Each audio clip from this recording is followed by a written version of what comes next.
દર્શક મિત્રો, ખબર છે .com પરથી હું દ્રષ્ટિ આપ સૌનું સ્વાગત કરું છું। દર્શક મિત્રો, ઋતુ ગમે તે હોય પરંતુ એક કડક ગરમ ચા મળી જાય તો જોવાનું શું। હવે ચા બનાવતી વખતે જો તમે થોડું બી ધ્યાન રાખો છો ને તો બહારની ટપરીની ચાને પણ ભૂલી જશો। હવે આપણામાંથી કેટલા બધા લોકો એવા હોય છે કે ચાનો સ્વાદ બદલવા ટપરીની ચા પીવાનું પ્રિફર કરે છે, પરંતુ જો તમે આ રીતથી અથવા આ વસ્તુઓને ઉમેરીને ચા બનાવશો તો ટપરીની ચા અથવા રેસ્ટોરન્ટની ચા ભૂલી જશો। તો ચાનો સ્વાદ બમણી કરી દેતી આ એવી 5 વસ્તુઓ છે જે સ્વાદ માટે પણ સારી છે। હવે સવારે આંખ ખુલે કે પછી સાંજે આંખ ખુલતી હોય એટલે આપણને ચાની યાદ આવે। હવે એવી હાલત લગભગ દરેક વ્યક્તિની હોય છે।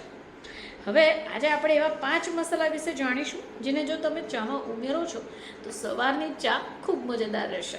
ચલો વાત કરી લઈએ કે એવા કયા મસાલા છે। સૌથી પહેલાં વાત કરી એલચી વિશે। હવે ચા બનાવતી વખતે તમે એમાં એલચી ઉમેરી શકો। આનાથી ચાનો સ્વાદ અને તમારું સ્વાસ્થ્ય બંને સારું રહેશે। હવે વાત કરીએ લવિંગ, તો ઘણા ઓછા એવા લોકો છે જેઓ જાણતા હશે કે ચામાં લવિંગ પણ પડે। હા, તો ઓછા લોકો આ પ્રયોગ કરતા હશે, પરંતુ જો તમે ચામાં લવિંગ ઉમેરો છો તો ચાનો બેસ્ટ ટેસ્ટ તમને મળશે। હવે એ સિવાય આદુ, તો હાલમાં વરસાદી વાતાવરણ શરૂ થઈ ગયું છે અને લોકોને શરદી ખાંસી થઈ જાય છે। હવે આવામાં આદુવાળી ચા પીવાની ખૂબ મજા પડે અને થોડું રાહત પણ લાગે। તો શરદી અને ઉધરસમાં આદુવાળી ચા પીવી જોઈએ, જેથી કરી સ્વાસ્થ્ય પણ સારું રહેતું હોય છે। હવે વાત કરીએ તજ, તો તજ પણ એવો મસાલો છે જે ખૂબ ઓછા લોકોને ખબર હોય છે કે ચામાં પણ પડતો હોય। તો ચામાં તજનો પાવડર ઉમેરીને પણ તમે ચાને રેડી કરી શકો। ખાસ કરીને જો તમારું માથું દુખતું હોય, તમને માથાને દુખતી સમસ્યા હોય તો તમે આ પ્રયોગ કરી શકો।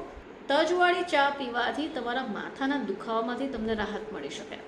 હવે વાત કરીએ મરી વિશે, તો કાળા મરીનો પાવડર ઉમેરેલી ચા પણ ખૂબ સ્વાદિષ્ટ લાગતી હોય છે। જો તમારું ગળું ખરાબ થઈ ગયું છે, તમને બોલવામાં તકલીફ થઈ રહી છે, તો તમે આ મરીવાળી ચાને ટ્રાય કરી શકો।